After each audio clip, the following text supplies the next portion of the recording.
मेरा नाम स्वाति है। मैं बहुत खुश थी कि मेरी शादी होने वाली थी और शादी भी एक ऐसे परिवार में होने जा रही थी जहाँ पर मेरी सास बहुत ही स्ट्रिक्ट थी। वो सबसे ज़्यादा स्ट्रिक्ट अपने बेटों के लिए थी, जिन्होंने अपनी पूरी ज़िंदगी में बहुत गरीबी झेली थी। लेकिन जब वो शादी करके अपनी ससुराल आई तो उन्होंने सोच लिया था कि वो अपने लिए बहू एक गरीब परिवार की लेकर आएंगी और उनके माता पिता पर शादी का कोई बोझ नहीं डालेंगी। मेरी शादी अपने ही गांव के एक ऐसे ही परिवार में हुई थी जहां 3 भाई रहते थे। उनके पिता इस दुनिया को छोड़कर जा चुके थे। मेरी सास की 2 बेटियां थीं जिनकी शादी हो चुकी थी। एक नंद तो शादी करके शहर में रहती थी, इसलिए वो गांव में कम ही आया करती थी। लेकिन छोटी वाली नंद की शादी अपने ही गांव में हुई थी, इसलिए वो हमारे घर में बहुत आना जाना करती थी और हर मामलात में बहुत दखल अंदाजी देती थी। मेरी एक जेठानी थी, वो भी गरीब परिवार से आई हुई थी। मेरी सास के बेटे अपने पिता का ही कारोबार संभाल रहे थे। मेरी ससुराल का एक रिवाज था जो मेरी सास ने ही बनाया था कि वो जिस भी बहू को अपने घर लेकर आएंगी उसके माता पिता से दहेज नहीं लेंगी। मेरा परिवार भी कुछ ऐसा ही था। मैं बहुत गरीब परिवार से थी। हम 7 बहनें थीं, हमारा कोई भाई नहीं था। पहले ही मेरे पिता बड़ी मुश्किल से मेरी 4 बहनों की शादी कर चुके थे और उनको दहेज देकर बुरी तरह से बर्बाद हो चुके थे। अब वो मेरे लिए भी रिश्ता तलाश कर रहे थे और जैसे तैसे मेरे दान दहेज का इंतजाम कर रहे थे। लेकिन जैसे ही मेरा रिश्ता इस परिवार में तय हुआ तो यहाँ मेरी सास का कहना था कि हम लोग दहेज नहीं लेते, हमें सिर्फ आपकी बेटी चाहिए। ये सुनकर तो मेरा पूरा ही परिवार खुशी से झूम उठा था और फिर मेरे पिता ने इस परिवार में मेरी शादी करने में देर नहीं लगाई। मैं खूबसूरत थी, इसलिए मेरी सास ने मुझे जल्द ही अपने बेटे के लिए पसंद कर लिया था और मेरा भाग्य भी उनके बेटे के साथ जुड़ा हुआ था। मेरा दहेज भी वहाँ पर तैयार कर लिया गया था। मेरी सास का कहना था कि हमारे यहाँ बेटों की शादियों पर दहेज का इंतजाम बेटा खुद करता है। लड़की के मायके से हम लड़की के अलावा कुछ भी नहीं लेते। इसलिए मेरे दहेज का इंतजाम भी मेरी सास ने नहीं बल्कि मेरे पति ने किया था। मेरी सास बड़ी ही कड़क बिहेवियर की औरत थी। उन्होंने ही अपने घर का ये उसूल रखा हुआ था। उनका कहना था कि लड़की वाले अपनी बेटी की शादी भी करें, दान दहेज भी दे, बेटी भी दे और फिर सबके आगे सर भी झुकाएं। एक समय था जब उनके पिता ने भी बड़ी मुश्किल से उनकी शादी अच्छे घर में करने के लिए ये सब कुछ किया था। जब उनके घर में खाने के लाले पड़े हुए थे, उन्होंने तभी ठान लिया था कि जब मेरे बच्चों की शादी होगी तो मैं अपने घर का उसूल बदल दूंगी और कभी भी किसी गरीब की बेटी जब अपने घर लेकर आऊंगी तो उससे दहेज नहीं लूंगी। वैसे तो ये कहीं का भी रिवाज नहीं है, लेकिन उन्होंने अपने बेटों से पहले ही कह दिया था कि अपने लिए दहेज तुम लोगों को खुद बनाना होगा। जिस बेटे के पास दहेज का इंतजाम हो जाए तो वो मेरे पास खुद आ जाए तो मैं उसकी शादी करवा दूंगी। मेरे पति ने भी 7 साल तक पैसे इकट्ठे किए थे। घर में नॉर्मल इस्तेमाल करने का सामान, फर्नीचर, इलेक्ट्रॉनिक सामान, ये सारी चीज़ें जब तक उनके पास इकट्ठी नहीं हो गई तब तक उन्होंने अपनी माँ से अपने रिश्ते की बात नहीं की थी। यहाँ तक कि उन्होंने अपने लिए अलग कमरा भी बनाया था, क्योंकि मेरे ससुराल के घर में सिर्फ एक ही कमरा था जिस कमरे में मेरी सास ने अपने बच्चों को जवान कर दिया। जब मेरे जेठ की शादी हुई थी तब उन्होंने भी अपने लिए खुद कमरा बनाया था और अब मेरे पति की शादी हुई तो उन्होंने भी अपने लिए अलग से कमरा बनवाया। उस कमरे के अंदर उन्होंने सारा ज़रूरत का सामान रखा था, यहाँ तक कि हर वो सामान रखा जिसकी एक औरत को ज़रूरत होती है या फिर एक परिवार को। इसके बाद उन्होंने अपनी माँ से कहा कि अब मैं शादी करने के लायक हो चुका हूँ, माँ आप मेरी शादी करवा दीजिए। मैंने अपनी शादी के लिए सारा बंदोबस्त कर लिया है।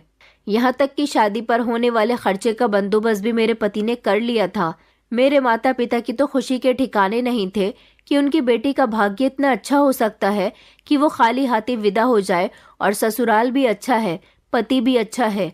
मेरी ही तरफ के कुछ लोगों को जब ये बात पता चली कि मेरी सास बिना दहेज के अब तक 2 बहुएं घर में ला चुकी है तो मेरे ही रिश्तेदारों ने कहा था कि इसका कोई देवर नहीं है। जिस पर मेरे माता पिता ने उनको बताया था कि हाँ एक देवर है तो, लेकिन अभी वो कुछ कमाता नहीं है, अभी तो शहर से पढ़कर ही आया है। जब वो कुछ कमाने लायक हो तो उसकी शादी तभी होगी। मेरा एक ही देवर था और एक जेठ थे और एक जेठानी। मेरी जेठानी के पास 2 बेटियां थी। जेठ जी का नाम प्रकाश, मेरे पति का नाम दीपक और मेरे देवर का नाम दीप था।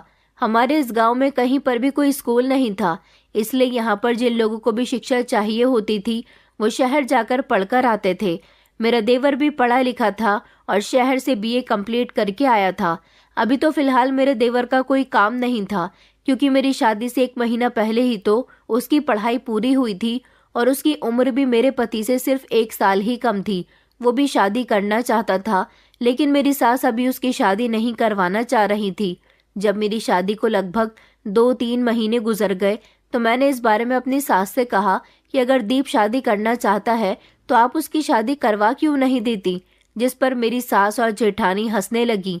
उन्होंने कहा कि बेटा, अभी वो पढ़ाई करके आया है, पहले कोई अच्छी नौकरी करने लगे, फिर मैं उसकी शादी करवा दूंगी। जब ये सारी बातें हम लोग कर रहे थे तब मेरा देवर वहीं पर मौजूद था। वो अपनी माँ से कहने लगा कि माँ, मैं कल ही शहर जा रहा हूँ और कोई नौकरी तलाश करूँगा। मेरी सास ने कहा कि बेटा, अभी तो तुम्हारी पढ़ाई पूरी हुई है, तुम शहर में रहकर अपनी पढ़ाई पूरी करके आए हो और अब तुम नौकरी भी शहर जाकर ही करना चाहते हो। कोई ज़रूरत नहीं है शहर जाकर नौकरी करने की, यहीं पर कोई नौकरी तलाश करो। ये बात सुनकर मेरे देवर ने अपनी माँ को जवाब दिया कि माँ, मुझे यहाँ कोई अच्छी नौकरी नहीं मिलेगी, मैं इतना पढ़ा लिखा हूँ, मैं शहर में ही नौकरी करना चाहता हूँ। मेरा देवर जिद करने लगा तो मजबूरन मेरी सास ने उसे शहर नौकरी करने की भी परमिशन दे दी थी। इस बार जब वो शहर से 1 महीने के बाद आया तो अच्छे खासे पैसे कमा कर लाया था। मेरी सास ने उससे पूछा भी था कि तुम इतने पैसे कमाने लगे हो, आखिर शहर में ऐसी कौन सी नौकरी कर रहे हो? तो उसने बताया कि माँ, मैं शहर में मेहंदी लगाता हूँ, वहाँ पर मेरी बाजार में एक दुकान है जहाँ मुझे अच्छे खासे पैसे मिल जाते हैं। ये खबर सुनते ही तो मैं हैरान रह गई थी। मुझे अपने देवर की ये बात सुनकर अच्छी तरह से याद आया था कि जब मेरी शादी हुई थी तो उसे मेरी मेहंदी कोई खास पसंद नहीं आई थी और वो मेरी मेहंदी में कमियां निकाल रहा था। मेरे देवर की शक्ल सूरत अच्छी थी और वो नेचर का भी बहुत अच्छा था। उसकी आंखें बड़ी बड़ी थी, नाक बिल्कुल खड़ी थी, रंग बिल्कुल सफ़ेद था। वो अपने दोनों ही भाइयों से बहुत अलग था। मेरी सास ने बताया था कि वो अपने पिता पर गया है, जबकि मेरे पति और जेठ ऐसे नहीं थे, वो अपनी माँ पर गए थे। सच में मेरा देवर बहुत सुंदर था। जब से मैं इस घर में शादी करके आई थी मुझे किसी चीज़ की कोई परेशानी नहीं हुई थी, मैं बहुत खुश थी। कुछ ऐसा ही हाल मेरी जेठानी का भी था। वो ना तो अपने पति की मुझसे कोई बुराई करती थी और ना ही सास की कोई बुराई करती थी। सब लोग अपनी अपनी जिंदगी में बहुत खुश थे। दिन इसी तरह से गुजरते जा रहे थे। कुछ दिनों बाद मुझे पता चला कि मैं माँ बनने वाली हूँ। ये खबर जब घर वालों को पता चली तो सब लोग बहुत खुश हुए थे। इसी तरह दिन गुजरते गए और मैंने एक बेटी को जन्म दिया। बेटी की शक्ल देखकर मेरी सास ज़्यादा खुश नहीं हुई थी, लेकिन ज़्यादा नाराज़ भी नहीं हुई थी। शायद उन्हें मुझसे बेटे की उम्मीद थी। और इस तरह दोबारा भी जब मुझे माँ बनने की खुशी हुई तो दोबारा भी मैंने बेटी को ही जन्म दिया था। इस तरह घर में 4 बेटियां हो गई थी, 2 मेरी जेठानी की और 2 मेरी। इस बार भी मेरी सास ज़्यादा खुश नहीं हुई थी। हाँ, लेकिन मेरे पति खुश थे। और फिर इसी तरह करते करते मेरी 3 बेटियां हो गईं और अब मेरे पति और मेरी सास के चेहरे पर सख्ती साफ नजर आने लगी। उनको अपनी बेटियों से नफरत नहीं थी, वो मेरी बेटियों से बहुत प्यार करते थे, उनका ख्याल भी रखते थे। बहुत ज़्यादा तो नहीं, लेकिन प्यार करते थे।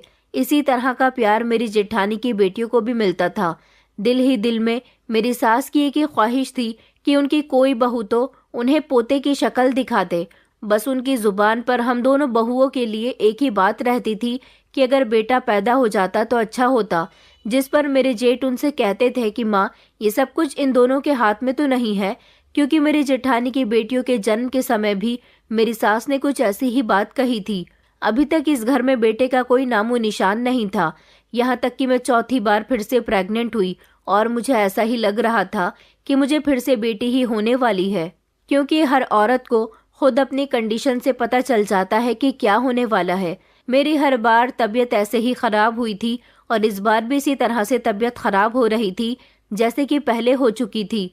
हमारे गांव की औरतों का कहना था कि जब औरत बेटी को जन्म देने वाली होती है तो उसका वजन बढ़ जाता है और जब बेटे को जन्म देने वाली होती है तो उसकी तबीयत खराब रहती है। उसके चेहरे पर मुहासे आ जाते हैं, उसे कमजोरी महसूस होती है। लेकिन मेरे साथ ऐसा होता था कि मेरी बेटी जन्म लेने वाली होती थी तब मैं सेहतमंद हो जाती थी, और इस बार भी मेरे साथ कुछ ऐसा ही हो रहा था। मैं बड़ी परेशान थी। मेरी जेठानी ने तो अपनी नसबंदी करवा दी थी। उनका कहना था कि उन्हें बच्चे नहीं चाहिए, इसलिए उनके बच्चे नहीं होते थे, और अब वो अपने दोनों बेटियों पर ही ध्यान दिया करती थी। उन्होंने कहा था कि कोई बात नहीं, बेटा नहीं है तो क्या हुआ, मेरी ये बेटियां ही मेरा बेटा है। वो तो ये बात बड़ी आसानी से कह दिया करती थी, लेकिन मेरे दिल में अपनी सास को खुश करने के लिए ये कमी हमेशा रहती थी। मेरे जेठ कभी भी अपनी माँ से सेटिस्फाइड नहीं हुए थे। उनका यही कहना होता था कि बेटियां और बेटे पैदा करना किसी औरत के हाथ में नहीं होता, ये तो ऊपर वाले की अपनी मर्जी होती है कि वो किसी को बेटा दे और किसको बेटी दे। वो मेरे पति की तरह नहीं सोचते थे, उनकी सोच बहुत अलग थी। मेरे पति की सोच बिल्कुल अपनी माँ से मिलती जुलती थी। वो वही सोचा करते थे जैसा उनकी माँ सोचती थी, इसलिए वो भी यही चाहते थे कि उनके पास एक बेटा हो। मेरे पति को हर बात का आइडिया था। वो कर तो कुछ नहीं सकते थे, लेकिन उनके कड़कपन से और उनकी बातों से मुझे लगता था कि वो भी वही सब कुछ कहना चाहते हैं जो उनकी माँ चाहती है। फिलहाल गुजरते हुए समय के साथ मेरा देवर हर महीने 2 दिन के लिए घर पर आ जाता था, और अब हमें पता चल चुका था कि वो शहर में एक मेहंदी आर्टिस्ट है। वो महीने में जितने भी पैसे कमाता था उसमें से आधे पैसे मेरी सास के हाथ पर रख देता था। वो घर में सबसे छोटा था और अपनी माँ का सबसे ज्यादा लाडला था, इसलिए मेरी सास हर बार उसे रोकती थी और कहती थी कि बेटा तुम इतने पढ़े लिखे हो और काम तो मेहंदी लगाने का करते हो। मेरे देवर ने कहा कि माँ कुछ भी करता हूँ, लेकिन आपको पैसे तो लाकर देता ही हूँ, आप मेरे लिए लड़की तलाश करो, मैं शादी करना चाहता हूँ। ये बात सुनते ही मेरी सास हैरान रह गई थी। उन्होंने कहा कि जैसे शादी तुम्हारे और तुम्हारे भाइयों ने की है ऐसे ही तुम भी कर लो। लेकिन उसका कहना था कि दोनों भाइयों ने अपने बलबूते पर शादी कर ली है, अब कम से कम मेरी शादी तो आप करवा ही सकती हो। मेरी सास कहने लगी कि हाँ करवा दूंगी।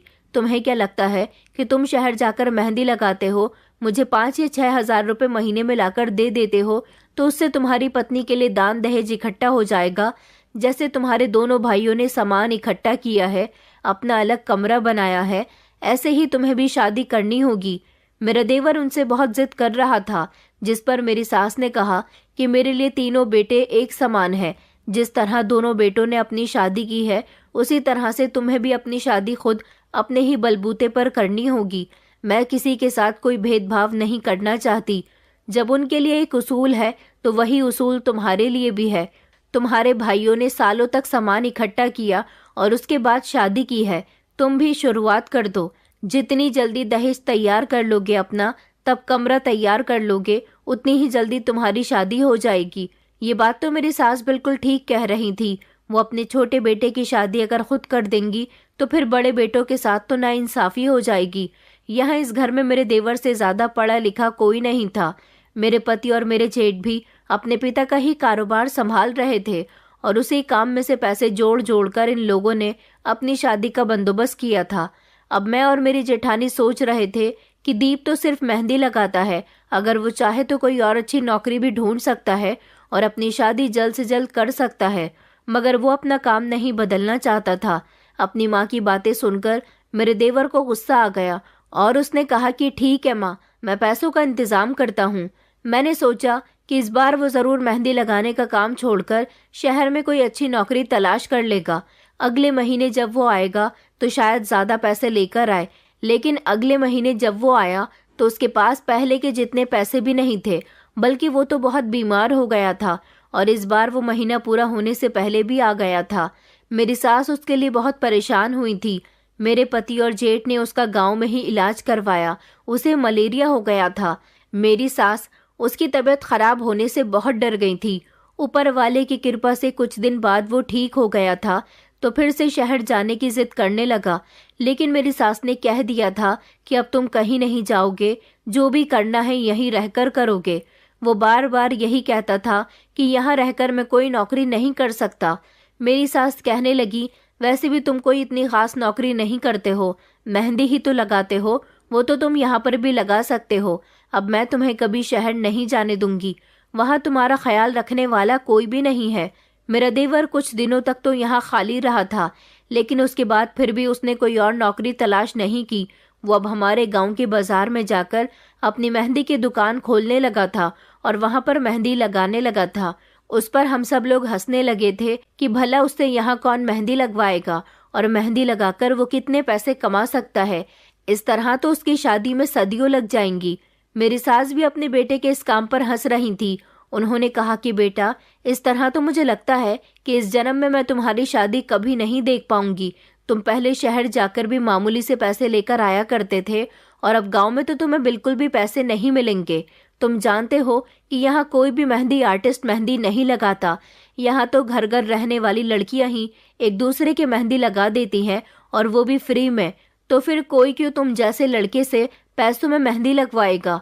मेरा देवर कहने लगा, माँ, छोटे मोटे काम करने वाले लोग कभी कभी ज्यादा अमीर हो जाते हैं। आप गोलगप्पे खाने वाले के पास बड़ी सी गाड़ी में बैठकर जाते हैं, लेकिन जब उस गोलगप्पे वाले की आमदनी का पता लगाया जाए तो वो हमारी सैलरी से बहुत ज्यादा होती है। हम कहते हैं कि कोई 20,000 रुपये महीना कमाने वाला इंसान बहुत पैसे कमा रहा है और किसी अच्छी नौकरी पर लगा हुआ है, लेकिन उसकी पर दिन की जो आमदनी होती है वो किसी मजदूर से भी कम है, जबकि मजदूर तो लोगों के घरों में काम करके पैसे कमाता है। मेरी सास ने दीप से कहा कि अच्छा ठीक है, तुम्हें जो करना है कर लो। तुम्हारी शादी तो तभी होगी जब तुम अपने लिए सब कुछ खुद ही करोगे। मेरे देवर ने ये काम जारी रखा। वो गांव के बाजार में जाकर अपनी छोटी सी दुकान कुर्सी और टेबल रखकर बना लिया करता था और वहां पर मेहंदी लगाने का काम करने लगा था।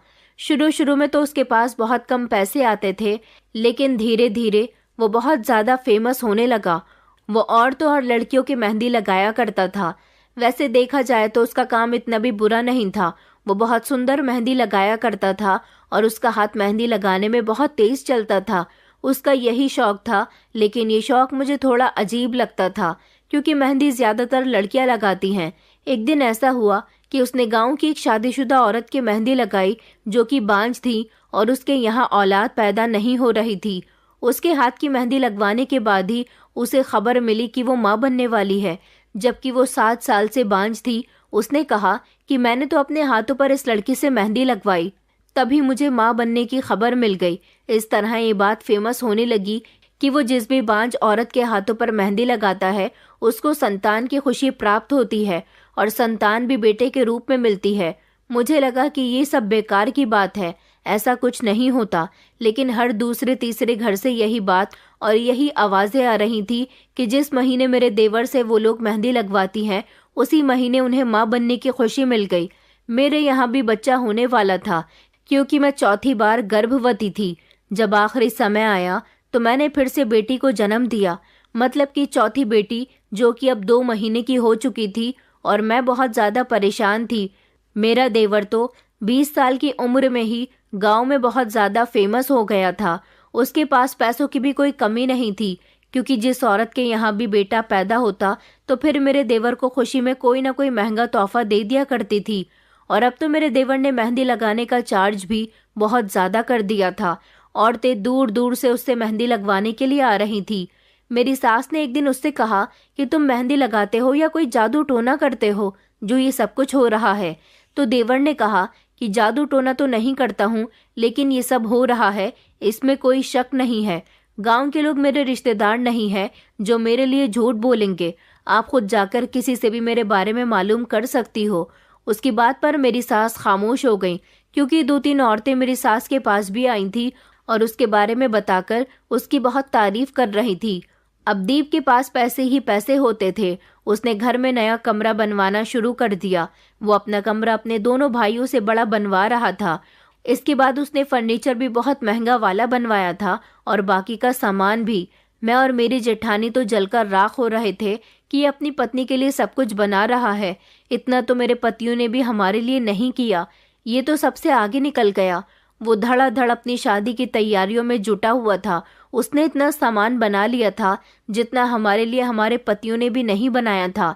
मैंने एक दिन अपने देवर से मजाक में कहा कि अब तो तुम्हारी शादी हो जाएगी। वो कहने लगा कि नहीं भाभी, अभी मैं शादी नहीं करूंगा। अभी मेरी शादी में कुछ समय लगेगा, क्योंकि अभी तो मैंने आधा सामान बनाया है। अभी तो और ज्यादा अपने लिए सामान इकट्ठा करना है, उसके बाद ही मैं शादी करूंगा। आपको पता है कि मुझे तो अभी इलेक्ट्रॉनिक सामान भी खरीदना है। मैं अपने बाथरूम में गीज़र लगवाऊंगा ताकि मेरी पत्नी को सर्दियों में गर्म पानी की सुविधा उपलब्ध हो, और गर्मियों के लिए कमरे में एसी लगवाऊंगा ताकि गर्मियों में उसे गर्मी न लगे। ये सुनकर तो मैं और मेरी जेठानी हैरान रह गए। हमने अपने पतियों से भी कहा था कि आपने तो हमारे लिए इतना अच्छा इंतजाम नहीं किया जितना कि दीप अपनी पत्नी के लिए कर रहा है। वो लोग भी खुद हैरान हो रहे थे कि उनका भाई सिर्फ मेहंदी लगाने में इतने पैसे कमा रहा है। मेरी सास अब अपने सबसे छोटे बेटे को पहले से भी ज्यादा प्यार करने लगी थी।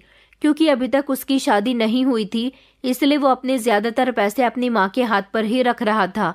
सबको उससे अपने अपने मतलब निकालने थे। सब उसे कुछ न कुछ करवाना चाहते थे, लेकिन जो मतलब मुझे था वो बिल्कुल आसान और साधारण था। मैंने सोच लिया था कि वो जो लोगों के घरों में बेटा पैदा करवा सकता है, वो मेरे घर में बेटा पैदा क्यों नहीं करवा सकता। मैंने सोच लिया था कि मैं भी अपने हाथों पर उससे मेहंदी लगवाकर बेटे को जन्म दे सकती हूँ, क्योंकि अब तक जितने भी शादीशुदा औरतों के वो मेहंदी लगा चुका था, उन्होंने बेटे को ही जन्म दिया था। मैं बांझ तो नहीं थी, लेकिन मेरे पास 4 बेटियां थी, और यही वजह थी कि मुझे बहुत शर्मिंदगी महसूस होती थी। सबसे ज्यादा शर्मिंदगी तो तब महसूस होती थी जब मेरे पति भी अपनी माँ की कही हुई बातें कहते थे। इसलिए मुझे अब ये कदम उठाना था, और फिर जो काम वो सबके लिए कर रहा था वही काम वो मेरे लिए भी तो कर सकता था, क्योंकि मैं उसकी भाभी थी। मेरे लिए तो ये काम करना उसके लिए सबसे पहला कर्तव्य था। पहले मैंने सोचा कि मुझे अपने पति की परमिशन ले लेनी चाहिए। मैंने जैसे ही अपने पति को इस बारे में बताया तो उन्होंने कहा कि वो लोगों को बेवकूफ़ बना रहा है। ऐसा कैसे हो सकता है कि उसकी लगाई हुई मेहंदी से कोई औरत बेटे को जन्म देगी। मुझे तो लगता है कि वो लोगों को बेवकूफ़ बना रहा है और लोग बन रहे हैं। तुम्हें उसकी बातों में नहीं आना, और कोई ज़रूरत नहीं है उससे कोई भी मदद लेने की। लेकिन मेरा दिल नहीं मान रहा था। मुझे लगता था कि मेरे पति को अपने भाई की कामयाबी से जलन हो रही है, इसलिए वो ये सब बोल रहे हैं। मैं तो अपने देवर से अपना काम हल करवा कर ही रहूंगी। मुझे अपने देवर से बात करनी होगी। उससे कह दूंगी कि वो अपने भैया को इस बारे में कुछ न बताए और खामोशी से मेरा काम कर दे। इतना तो वो मेरे लिए कर ही सकता था। मैं अपने देवर के पास बाजार गई। मैंने अपने हाथ आगे करते हुए कहा कि दीप, मेरे हाथों पर भी मेहंदी लगा दो। मेरे दूसरे हाथ में उसकी पसंद के बेसन के लड्डू थे, जो मैं उसके लिए बनाकर ले गई थी ताकि वो आसानी से मेरी बातों में आ जाए। मेरे हाथ देखकर वो दंग रह गया था। उसने मेरे साथ बातें भी की थी और मेरे हाथ के बने बेसन के लड्डू भी खा लिए थे। लेकिन थोड़ी देर बातचीत करने के बाद मैंने उसे सब कुछ बता दिया था कि मैं किस नियत से उससे मेहंदी लगवाना चाहती हूँ।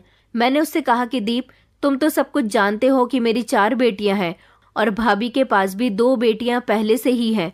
घर में इतनी सारी पोतियां होने से तुम्हारी माँ भी नाराज होती है, और तुम्हारे भैया भी बेटे की चाहत रखते हैं। प्लीज, जो काम तुम दूसरों के लिए करते हो, क्या वो मेरे लिए नहीं करोगे? मेरी बात सुनकर वो फिर से खामोश हो गया। मैंने कहा, तुम मेरे हाथों पर मेहंदी लगा दोगे ना? मुझे तो लगा था कि वो फौरन हाँ कर देगा, लेकिन उसने साफ मना कर दिया। उसने कहा कि भाभी, मैं आपके हाथों पर मेहंदी नहीं लगा सकता। आपके लिए मैं ऐसा नहीं कर सकता। मैंने कहा, तुम ये क्या कह रहे हो? इसका मतलब है कि दूसरे लोग तुम्हें पैसे देते हैं तो तुम उनका काम फौरन ही कर देते हो। तुम फिक्र मत करो, मैं भी तुम्हें कुछ पैसे दे दूंगी, बल्कि जितने पैसे तुम कहोगे उतने ही दे दूंगी। तुम्हारे भैया मुझे जो पैसे देते हैं उसमें से मैं हर महीने कुछ पैसे बचा लेती हूँ, जिससे मैंने काफ़ी पैसे इकट्ठे कर लिए हैं ताकि वो पैसे बुरे समय में काम आए। तुम चाहो तो मैं अपने वो सारे पैसे तुम्हें दे दूंगी। मुझे बेटा मिल जाएगा, उसके अलावा मुझे और कुछ नहीं चाहिए। मैं तो उसके आगे रिक्वेस्ट करने लगी थी। हालांकि मुझे ऐसा करना नहीं चाहिए था। मैं उसकी बड़ी भाभी थी, मेरा काम करना उसका फर्ज था, लेकिन उसने मेरी बात नहीं मानी। वो बार बार मुझसे रिक्वेस्ट करवा रहा था और बार बार यही कह रहा था कि नहीं भाभी, मैं आपकी इस नियत से मेहंदी नहीं लगा सकता। मुझे माफ़ कर दीजिए। मुझे किसी इम्तिहान में मत डालिए। अगर आपने मुझे बार बार परेशान किया तो मैं ये बात भैया को बता दूंगा। मैं तो उसकी बात पर डर गई। मुझे गुस्सा आया कि वो तो मुझे अपने भैया से डांट खिलवाना चाहता था। फिर मैंने उससे हार कर कहा कि अच्छा ठीक है, जो तुम्हें ठीक लगे तुम वैसा ही करो, मत लगाओ मेरे मेहंदी। मैंने उससे कहा कि मैं तुम्हारे पास बड़ी उम्मीदों के साथ आई थी, लेकिन तुमने मेरे साथ अच्छा नहीं किया। वो अभी भी मेरी बात पर खामोश रहा और नज़र झुकाकर बैठा रहा। मैं वहाँ से रोती हुई वापस आ गई, क्योंकि उसने मेरे साथ अच्छा नहीं किया था। मुझे किसी ने उसके कमरे से निकलते हुए नहीं देखा था, मगर मैं बहुत उदास थी। मुझे ऐसा लगा था कि मेरा देवर ही मेरी आखिरी उम्मीद है। तभी मेरे दिमाग में एक आइडिया आया। फिर मैंने जल्द ही अपने आंसू साफ किए। मैंने सोचा कि जो काम सीधे तरीके से नहीं हो रहा उसे गलत तरीके से भी तो किया जा सकता है, और वैसे भी मैं कोई गलत काम तो नहीं कर रही थी। मैंने सीधे तरीके से काम करने की कोशिश की, अपने देवर के आगे रिक्वेस्ट की, लेकिन अगर वो नहीं मान रहा तो मैं इससे आगे क्या कर सकती थी। अब मुझे वही ठीक लग रहा था जो मैंने सोचा था। मैंने सोच लिया था कि जब वो बाजार में अपनी दुकान पर मेहंदी लगाने के लिए जाता है तब उसके पास काफ़ी सारी औरतें मेहंदी लगवाने के लिए आती हैं। मैं भी अपना चेहरा छुपाकर उसके पास उसकी दुकान पर मेहंदी लगवाने के लिए पहुंच जाऊंगी। इस तरह उसको पता ही नहीं चलेगा कि उससे मेहंदी लगवाने के लिए उसी की भाभी आई है। मुझे डर तो बहुत लग रहा था कि अगर मेरे पति को पता चल जाता तो वो मुझे बहुत डांटते। वो तो वैसे भी ज्यादातर अपनी माँ की बातें सुनते थे। इन दोनों भाइयों ने बिल्कुल भी पढ़ाई नहीं की थी, इसलिए इनके अंदर बिल्कुल भी अकल नहीं थी। ये तो उनके पिता का कारोबार था जिसको ये दोनों भाई मिलकर संभाल रहे थे, वरना तो इन लोगों के पास भी कुछ नहीं होता। अगले दिन मैंने अपना एक दुपट्टा अलमारी से निकाला। एक ऐसा दुपट्टा अलमारी से निकाला जो बिल्कुल नया था। उसको मैंने एक बार भी अभी तक नहीं पहना था। मैंने अपने कपड़े भी बदल लिए, ऐसे कपड़े जिनको मैंने पहली बार पहना था, ताकि मुझे कोई कपड़ों से पहचान न सके। मैंने दुपट्टे से अपने चेहरे को अच्छी तरह से कवर कर लिया था और फिर घर से नजर बचाकर अपने देवर की दुकान पर मेहंदी लगवाने के लिए चली गई थी। मैं अपने देवर की दुकान पर चली गई, जहां पर और भी औरतें मेहंदी लगवाने के लिए बैठी हुई थी। वो एक एक करके सबके बड़ी तेजी के साथ मेहंदी लगा रहा था। जैसे ही मेरा नंबर आया तो मैंने उसके सामने बैठकर अपने हाथ आगे कर दिए। उसकी नज़र नीचे की तरफ झुकी हुई थी। वो मेहंदी लगाने में बहुत बिजी था। जल्दी जल्दी सबके मेहंदी लगाकर उनसे पैसे लेकर अपनी जेब में डाल रहा था। वो मेरे भी मेहंदी लगा रहा था। उसने मेरे हाथों पर बहुत सुंदर मेहंदी लगाई थी। वो मुझे नहीं पहचान सका कि मैं उसकी भाभी हूँ। फिर मैं मेहंदी लगवाकर खामोशी से अपने घर वापस आ गई थी। मैं नहीं चाहती थी कि इस बारे में मेरे देवर को पता चले कि मैंने अपने हाथों पर मेहंदी उससे लगवाई है। इसीलिए मैंने कई दिनों तक अपने हाथों को अपने घर वालों से छुपा कर रखा था। मैं कोई भी काम करती तो फौरन ही अपने हाथ दुपट्टे में छुपा लिया करती थी, ये फिर ज्यादातर अपने कमरे में ही रहती थी। फिर मैं कामयाब रही। ये सब करते हुए मुझे बहुत डर लगता था, क्योंकि अपने ही घर वालों से अपने हाथों को छुपाना बड़ी मुश्किल का काम था। लेकिन ऊपर वाले की कृपा से सब कुछ ठीक हो गया। मेरे हाथों पर मेहंदी बहुत अच्छे से रचकर आई थी। दिन इसी तरह से गुजरते गए। कुछ दिनों बाद मेहंदी का रंग भी हाथों से उतर गया, लेकिन जैसे ही मेरे हाथों से मेहंदी का रंग उतरा तो मुझे माँ बनने की खुशी फिर से मिली। इस खबर ने तो मेरे होश उड़ा दिए थे। मैं खुशी के मारे सबको यही बताना चाहती थी कि ये सब कुछ इसी वजह से हुआ है। लेकिन फिर मैंने सोचा कि सब लोग कहेंगे कि तुमने ये सब कुछ कैसे करवाया, इसलिए मैं किसी को कुछ नहीं बता सकी। मैं दिल ही दिल में बहुत खुश थी। इस बार प्रेगनेंसी में मेरी तबीयत बहुत ख़राब चल रही थी और इस हिसाब से मैंने अंदाज़ा लगा लिया था कि इस बार तो मुझे बेटा ही पैदा होगा। बेटियों के समय मेरी तबीयत इतनी ख़राब नहीं होती थी। मैंने यही सुना था कि तबीयत ख़राब हो तो बेटा जन्म लेता है। मेरे साथ वो सारी कंडीशंस हो रही थी जो बेटे के जन्म के समय होती हैं। मेरी सास को भी इस बात का अंदाज़ा हो रहा था और उनके दिल में भी उम्मीद की किरण जाग रही थी। वो मेरा बहुत ख्याल रखने लगी थी। फिर उन्होंने मेरे खान पान का भी बहुत अच्छे से ख्याल रखा। वो मुझे फिक्र से फल खिलाया करती थी, दूध दिया करती थी और मुझे ड्राई फ्रूट्स भी दिया करती थी। यहाँ तक कि ये सारी चीज़ें वो मुझे अपने हाथों से खिलाने लगी। जब मेरी जेठानी ने ये नज़ारा देखा तो वो जलकर राख हो गई। उन्होंने कहा कि इसकी तो बड़ी सेवा हो रही है। मेरी प्रेगनेंसी के समय तो मेरा इतना ख्याल नहीं रखा था आपने। इस पर मेरी सास ने कहा कि हाँ, तुम बिल्कुल ठीक कह रही हो, क्योंकि मुझे लगता है कि इस बार ये बेटे को जन्म देने वाली है। अपने बेटे की औलाद देखने का किसको शौक नहीं होता, और मुझे लगता है कि इस बार मेरे खानदान का चिराग जन्म लेने वाला है। मैं सोच रही थी कि काश ऐसा ही हो, नहीं तो मेरी सास पहले से ज़्यादा मुझे जलील करने लगेंगी। दिन इसी तरह से गुजरते रहे और वो समय भी करीब आ गया। मेरी तबीयत ख़राब हो गई। मुझे अस्पताल ले जाया गया और वहाँ ले जाकर मुझे बेहोश कर दिया गया, क्योंकि इस बार मेरा ऑपरेशन हुआ था। मेरी बाकी चारों बेटियां नॉर्मल डिलीवरी से हुई थी। मेरी आँख खुली तो मुझे ऐसा लगा जैसे मैं बहुत ज़्यादा कमज़ोरी महसूस कर रही हूँ। मैं अस्पताल के बेड पर मौजूद थी, लेकिन मुझे कहीं भी अपना बेटा नज़र नहीं आ रहा था। थोड़ी देर के बाद मुझे मेरी सास दिखाई दी तो उनके चेहरे पर कोई खुशी नहीं थी। वो मुझे बहुत परेशान लग रही थी। मुझे लगा कि शायद इस बार भी मैंने बेटे को जन्म दिया है। मैंने अपनी सास से पूछा कि क्या हुआ माँ जी, आप इतनी परेशान क्यों लग रही हो? उन्होंने कहा कि कुछ नहीं। मैंने उनसे पूछा कि बेटा हुआ है या बेटी? वो बड़े उदास होकर कहने लगी कि बेटा हुआ है। मैं हैरान रह गई थी कि बेटे की खबर सुनकर तो उन्हें खुशी से उछल जाना चाहिए था, मगर वो तो बड़े ही उदास शब्दों में मुझे ये बात बता रही थी। मैंने अपनी सास से कहा कि माँ जी, इस बार तो बेटा हुआ है, आप मुझे खुश क्यों नहीं लग रही हो? जबकि ये खबर सुनकर तो मेरी आंखों में खुशी के आंसू छलक उठे थे। उन्होंने मेरे रिएक्शन देखकर कहा कि तुमने बिल्कुल भी ठीक नहीं किया, तुम्हें ऐसा नहीं करना चाहिए था। तुम हमारे परिवार की बहू हो, मगर तुमने तो अपने ही परिवार में छी। ये कहकर वो खामोश हो गई। मैं अपनी सास की किसी बात का कोई मतलब नहीं समझी। मैंने कहा, आप ये क्या कह रही हो? मेरी कुछ समझ नहीं आ रहा। मुझे लगा कि कहीं उन्हें मेहंदी वाली बात तो पता नहीं चल गई, लेकिन अगर मैंने ऐसा किया था तो इसमें कोई बुराई नहीं थी। मैंने कोई चोरी डकैती तो नहीं की थी। इस तरह तो मेरी सास को पोता भी मिल गया था, मगर मुझे ऐसा लगता था कि बात कुछ और है।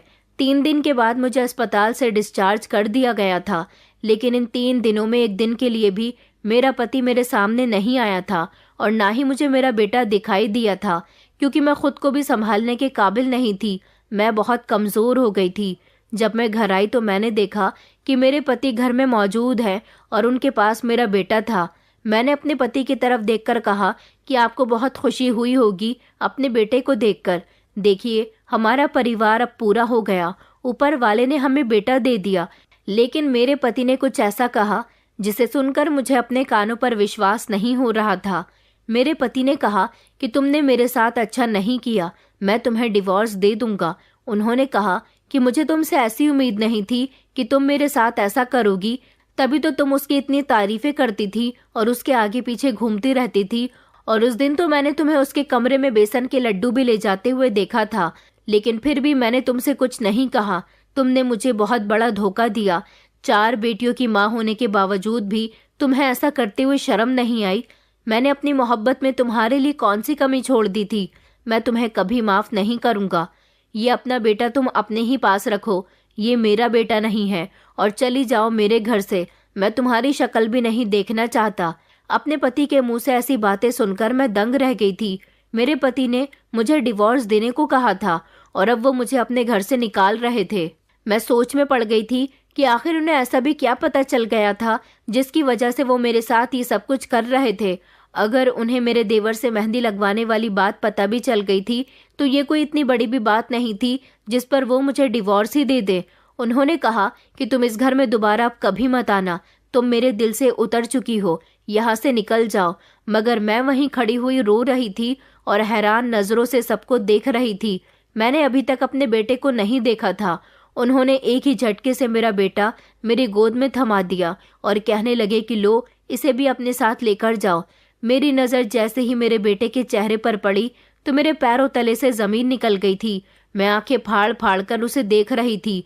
उसकी आंखें बड़ी बड़ी थी, नाक बिल्कुल खड़ी थी और वो बेहद ही गोरा था। उसका रंग रूप, उसका चेहरा, उसके चेहरे की बनावट बिल्कुल मेरे देवर पर गई थी। ये लोग समझ रहे थे कि ये बेटा मेरे देवर का है।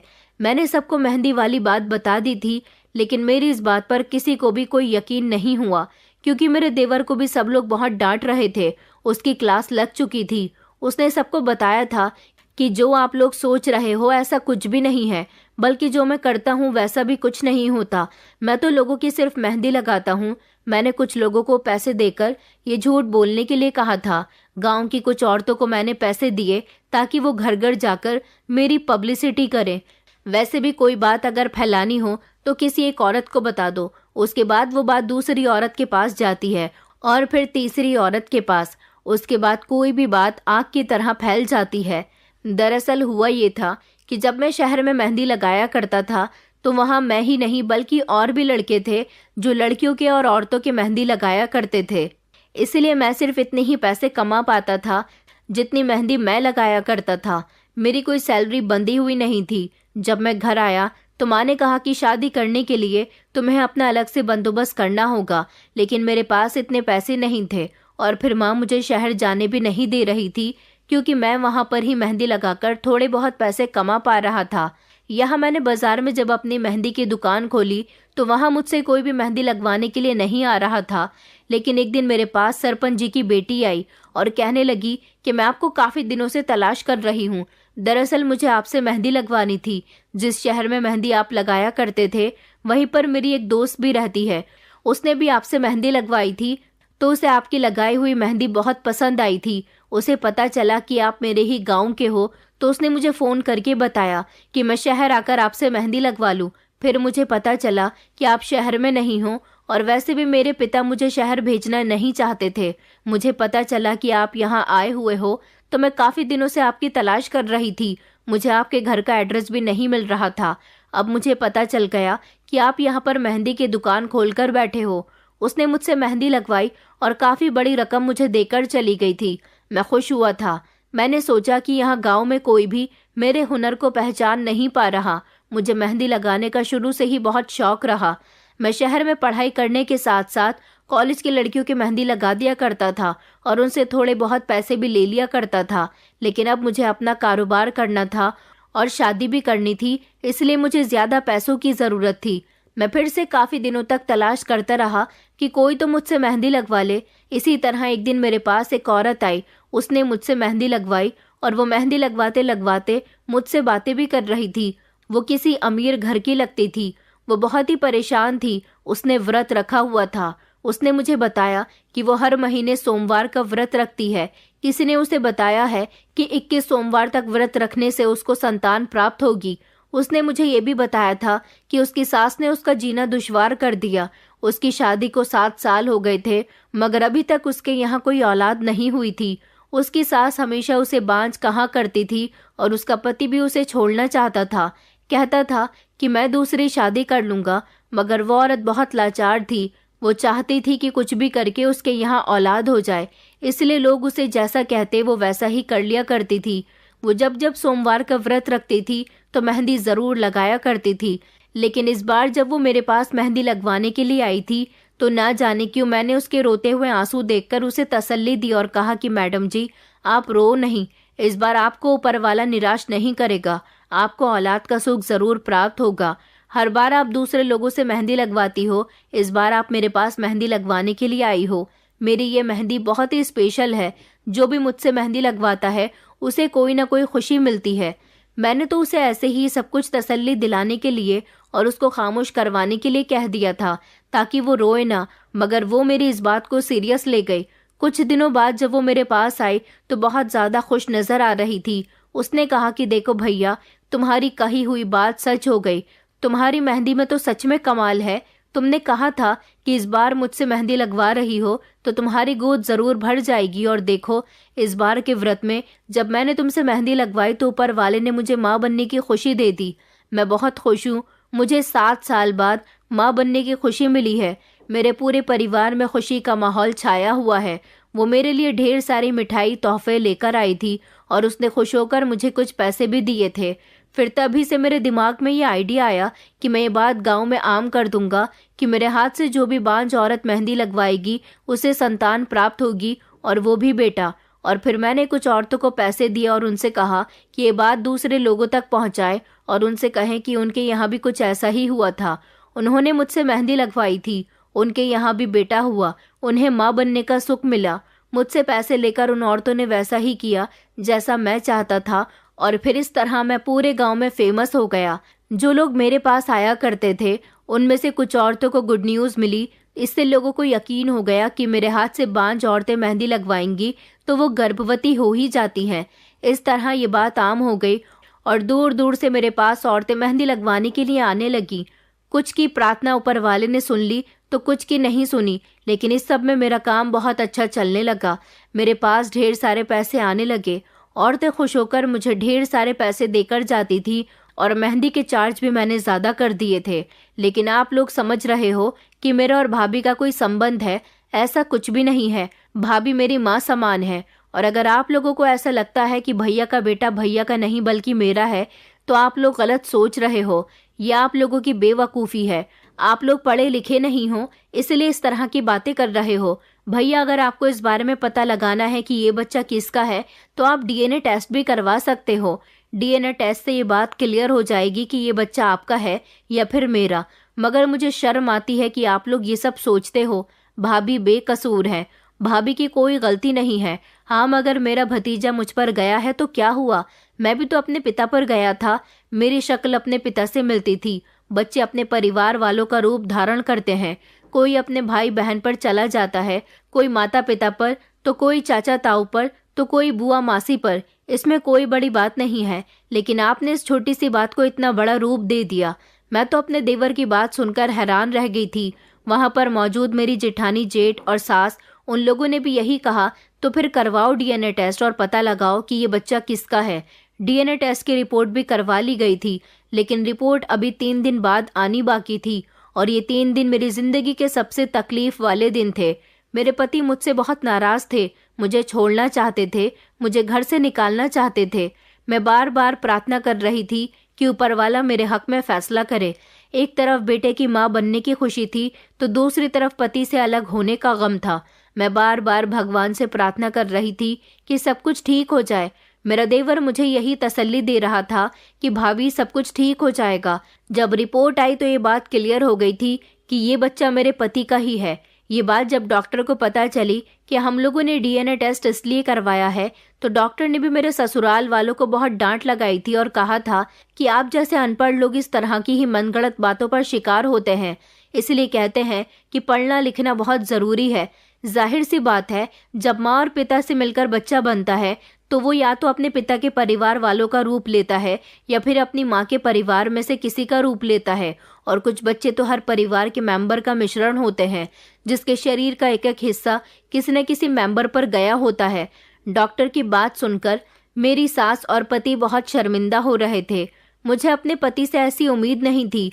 मैंने अपने पति से बोल दिया था कि अगर आप मुझे छोड़ना चाहते हो तो ठीक है, मैं यहाँ से चली जाऊंगी। लेकिन मेरे पति ने मुझसे माफ़ी मांगी और कहने लगे कि मुझे माफ़ कर दो, मैं गलतफहमी का शिकार हो गया था। मेरी सास भी बहुत शर्मिंदा हो गई थी। अपना घर बसाने के लिए मैंने उन्हें माफ़ कर दिया था। गलती तो हर किसी से हो जाती है। मैं साथ ही अपने देवर की भी शुक्रगुजार थी, जिसने सबके दिमाग में ये बात डाल दी थी, जिससे सच्चाई सबके सामने आ गई। मेरा देवर अभी भी मेहंदी लगाता है और ऊपर वाले की कृपा से उसका काम आज भी बहुत अच्छा चल रहा है। कहते हैं कि इंसान के लिए शिक्षा हासिल करना बहुत ज़रूरी है, क्योंकि जो लोग शिक्षा हासिल नहीं करते वो बेवकूफ़ी में आकर बहुत से ऐसे काम कर देते हैं जिनके बारे में उन्हें पता भी नहीं होता। उन्हें जो दिखाई देता है वो उस पर ही विश्वास करते हैं। दोस्तों, उम्मीद करती हूँ आपको हमारी कहानी पसंद आई होगी। कहानी पसंद आई है तो वीडियो को लाइक करें, चैनल पर नए हैं तो चैनल को सब्सक्राइब करें और हाँ, नोटिफिकेशन बेल को ज़रूर दबाएं ताकि अगली अपडेट सबसे पहले आपको मिले।